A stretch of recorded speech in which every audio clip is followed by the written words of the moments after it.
Bonjour à toutes et à tous. C'est un réel plaisir pour moi de vous retrouver encore aujourd'hui. Alors aujourd'hui, présentation du tableau numéro 12, où vous pourrez retrouver cette phrase. Si tu doutais de tes peurs au lieu de douter de tes rêves, imagine tout ce que tu pourrais accomplir. Et si nous doutions de nos peurs et non de nos rêves? Celui qui doute de ses peurs, appelé aussi le syndrome de l'imposteur, qui est un sentiment d'insécurité qui peut nous amener à penser, mais surtout à croire, que l'on est incompétente, incompétent. Et ce, même si nous avons l'expérience et les compétences réelles. La peur est la foi en le négatif. La peur nous paralyse, nous désactive face à une situation. Cela amènera du stress, de l'anxiété, de la dépression et de la dépréciation. La cause du syndrome de l'imposteur peut surgir lors de pression sociale, des attentes trop élevées, le perfectionnisme, de la dévalorisation de soi, etc. Le syndrome de l'imposteur se concentre sur la peur d'être découvert comme un imposteur. Mais l'humilité implique une appréciation réaliste de soi et des autres. Croire en ses rêves, c'est sortir de notre zone de confort. Et si nos rêves étaient là pour que nous soyons préparés à affronter nos peurs? Premièrement, la peur de se tromper. J'aimerais te demander, tes rêves, ceux que tu nourris, sont-ils bien les tiens? Sont-ils là pour faire plaisir? Ou bien pour faire comme tout le monde? En deuxième lieu, viendra, oui, la peur d'échouer. Car sais-tu que tu dois accepter l'échec, car c'est ce qui participera à te faire avancer. Non, non, non, on n'abandonne pas. Allez, on recommence, mais en voulant faire mieux. Et oui, parfois, il faudra accepter de décevoir même votre entourage. Sache que tout est en toi, en moi, pour y arriver. Mais ne lâche pas, car on ne t'a pas dit que cela serait facile et immédiat. Il y aura, avant d'y arriver, probablement des moments de doute, des moments où l'inspiration viendra manquer. Mais rappelle-toi, oui, rappelle-toi de ton rêve et fais tout avec ton cœur.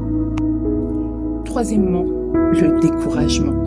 L'attaque ne viendra pas toujours de loin, mais parfois même de ton entourage, ta famille, ton conjoint, ta conjointe. Du vécu peut-être. Peut-être as-tu déjà entendu. Tu sais, à l'heure actuelle, c'est ton confort qui est important, pas tes rêves. Et d'ailleurs, qui sortent d'où? Toi-même, tu entends peut-être aussi, tu n'y arriveras jamais. Tu as vu ta vie? Certains vous ont dit encore, oublie-le, ou c'est pas pour toi. Tu vois trop grand. Et vous vous êtes peut-être même dit, mon imagination est trop débordante. Je peux vous assurer que les rêves que Dieu a mis dans votre cœur sont là pour accomplir ce pourquoi vous êtes ici. Mais la société vous dirige toujours à l'extérieur. Dieu a un but bien précis et il t'a choisi, toi, moi, pour cela. Peut-on triompher de la peur? La réponse est oui. Et la parole le dit. sache que devant l'avenir, la peur, le monde qui t'abandonne, une seule personne t'a fait la promesse de ne jamais t'abandonner. Non, pas une fois ou deux, voire 3 ou 4, suivant des critères. Non, mais jusqu'à la fin. Jusqu'à la fin.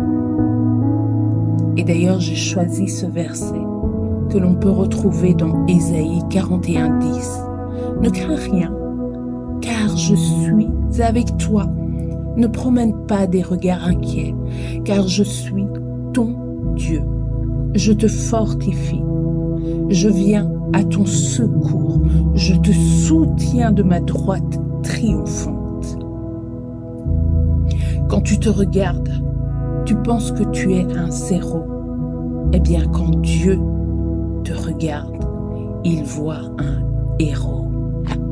Tu dois repousser les paroles négatives et éliminer ta vision déformée.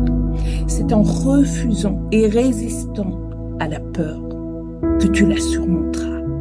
Relis et remémore-toi ce que Dieu dit de toi et ce qu'il fera pour toi.